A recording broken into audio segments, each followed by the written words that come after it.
Thank you, Chairman Durbin, for this very important hearing, and thank you for the bipartisan approach on this issue. Since Russia's unprovoked and unjustified invasion of Ukraine, that's beginning in February, as we know, we've all been horrified by the reports of war crimes committed by Russian forces. We've heard of mass graves, torture, sexual assault, the bombing of a mall crowded with civilians, and even an attack on a maternity hospital. Ukraine has begun to successfully prosecute some war crimes, and I hope many more perpetrators will be brought to justice. We know from our experience with Nazi war criminals that some offenders will escape immediate prosecution. They may assume false names. They may flee to other countries. Some may even successfully make it to our country. When these war criminals get into the United States, they can't be allowed to live freely in our country. We have to have options to exclude, extradite, and punish war criminals. We must enhance our immigration laws and ensure it's as difficult as possible for individuals who engage in human rights violations to enter, and if they enter, remain in the United States. That's why I and Senator Graham introduced a bill that we entitled Human Rights Violation Act of 2022. We did that earlier this year. The bill would formally authorize ICE's Human Rights Violators and War Crimes Center, which has done great work to ensure that the United States doesn't become a refuge for these and those who engage in war crimes and human rights violations.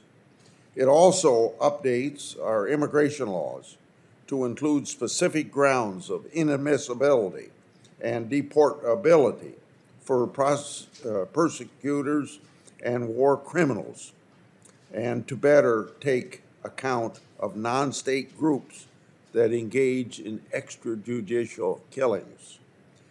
Since cases against human rights violators are often built on criminal statutes related only to fraud, perjury, and false statements, it would also increase the statute of limitations to 20 years in cases of fraud, perjury, and misrepresentation that involve human rights violation.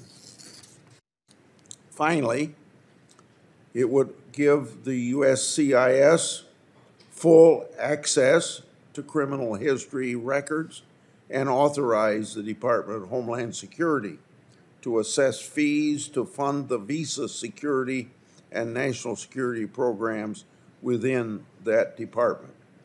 I'm proud of this bill and think it's a step in the right direction to ensure that this country is never a safe haven for war criminals and human rights violators.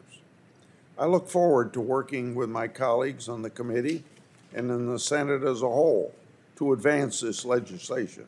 But we also have to have a prosecution option. We can work with Ukraine to send war criminals back for trial where they committed their crimes, but there will be times, perhaps other conflicts, where no other authority will be available to prosecute.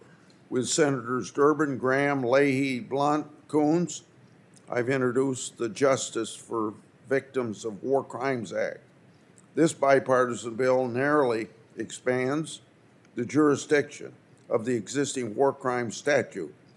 It ensures that we have a prosecution option when foreign war criminals are present in our territory.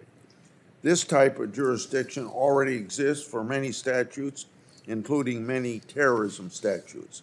I understand that the Department of Defense would like to see this expansion because it fulfills our obligations under the Geneva Conventions. It ensures that there is no safe haven for any war criminal. I hope we'll work together to ensure this fix becomes law.